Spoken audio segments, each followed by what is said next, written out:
Hi, I'm Kathy, And I'm Tom. and we're here to share ideas about how each of us can live smart. 365. So, Happy New Year! Happy New Year. And in case you probably can't tell, we are in Ajijic, Mexico. We've been here for a little over a month now, and I think we just decided it would be nice to do a vlog while we're here. I like that idea. You like that idea? Yeah, and why do we do vlogs? Well, in case anyone's wondering, I think we do the vlogs because, well, number one, I think we enjoy it. And we have amazing conversations between the two of us. I don't know if it comes across in our vlogs, but we can talk for hours with each other. And we share ideas, and we love coming up with new things to share with other people and each other. And sometimes they're not so new, but they're reminders. Excellent. And self-reflection. And why we do this, in my opinion, is because we're just trying to keep reminding ourselves to bring us back so we can live a higher quality of life. Sounds smart to me. So what are we going to talk about today? Well, today, because it is the first of the year, something that I've done for several years now is come up with a word for the day. And the word for the day, well, let's see, let's start, back up. Last year's word for the day, for me, was trust. And, you know, it's interesting because I read a lot of other bloggers, and I've read this year recently that some bloggers are like, I don't know if I'm going to do a word for the day. It didn't really do anything for me. It's kind of like a New Year's resolution, didn't do much of anything. But my word for the day was very appropriate. More appropriate than I hoped for, actually. It might help that I blog about it. I wrote about it before, and I also journal about it on a very regularly basis. I journal 5 days a week, and the word kept coming up for me. And the more you dwell on something like that, and the more personal your word feels for you, I think the more it will impact and help you evolve in the way that you're hoping the word So it's not will just do. the word for the one day, it's the word for every day for that year. For the year, Right. definitely. Right. So trust kept popping up over and over and over again for me. And in some ways it challenged me to be more trusting of myself, of what I believe the universe to be, the benevolence of people. It really challenged me this last year. And kind of on the heels of that, because I feel like I could use some more work in that area, my word for the day, for the year of 2022, is going to be surrender. Now, before I get into what that means to me, because it'll mean something different to everybody probably, I'm going to let Tom tell us what his little experience of word for the year has been. Well, mine last year was perspective. And God knows I had a lot of perspective on crazy things. And we all had, I think all of us had perspective. I mean, it's been some interesting times. And we don't need to go into those. You already know we're still in COVID, it's politics and craziness. Anyway, so how do you keep perspective? Well, it helped me keep perspective.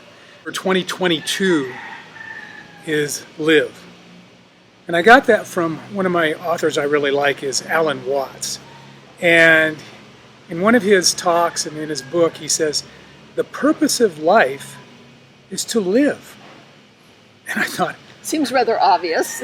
it's not though. That's the crazy part. I know. You know, we forget every day to live. He says the purpose of life is to live.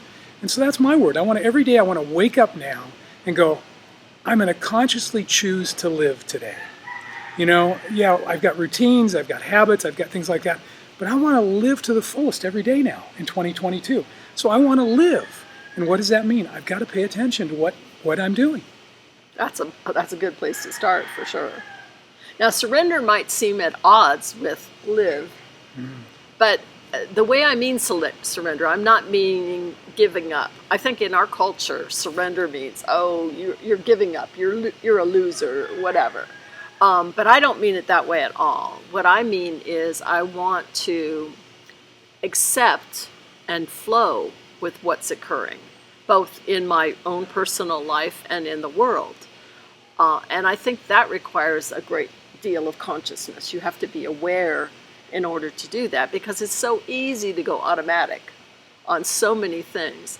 And my recent health situation, which I don't have to go into, kind of had me asking, it's like, as we get older, and yeah, all of us are getting older, things happen.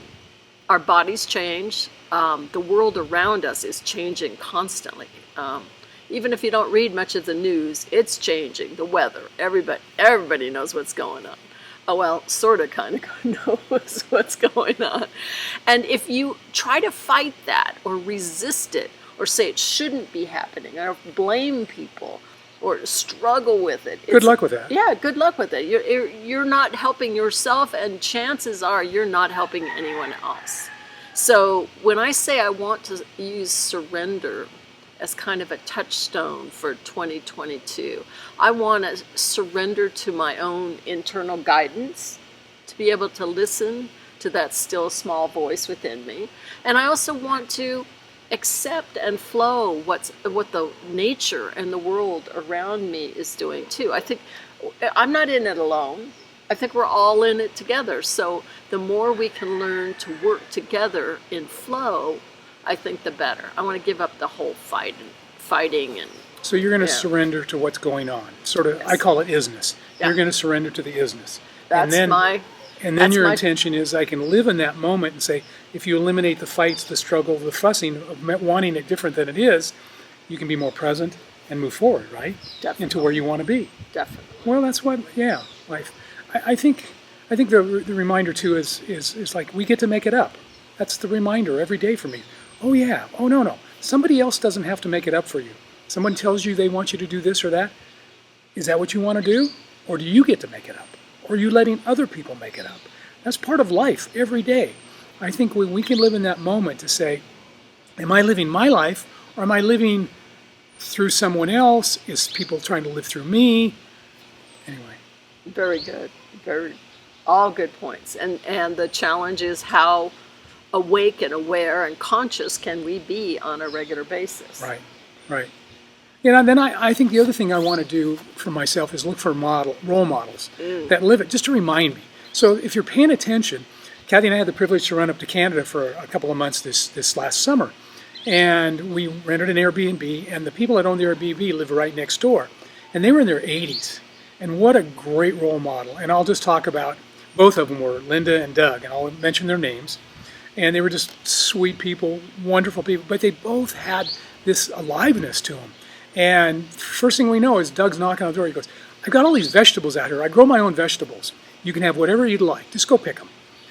And he had beets, and then he says, oh, you want some tomatoes and blackberries. And blackberries. You pick all here, look at my big blackberry bush. Come pick them.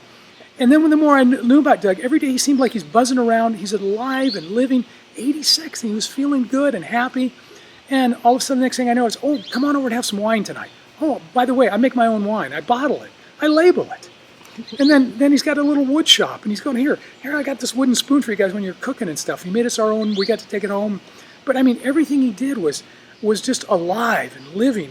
Exuberant. He's an exuberant man, and his wife Linda is too. And she was a dancer, and these people in their 80s are happy because they did not let life beat them down. And that's my reminder to myself every day, and that's my reminder to anyone who wants to listen is, when you wake up in the morning, the purpose is to live that day. Can you remember that? You get to make it up. And to be perhaps an influence and an example to other people of what it's like to live a good life. I think we have all sadly witnessed what it might be like not to inspire other people. Right. So what are we doing? Are we inspiring others or dragging them down? Right. Our challenge. It's like people are, oh, Facebook's bad, Facebook's good. We use it to stay connected to people, but we don't go to the negative side. If you're arguing with people on Facebook, stop it. It's not a good way to live, and you're really not surrendering except to the fight. Yeah. So let it go.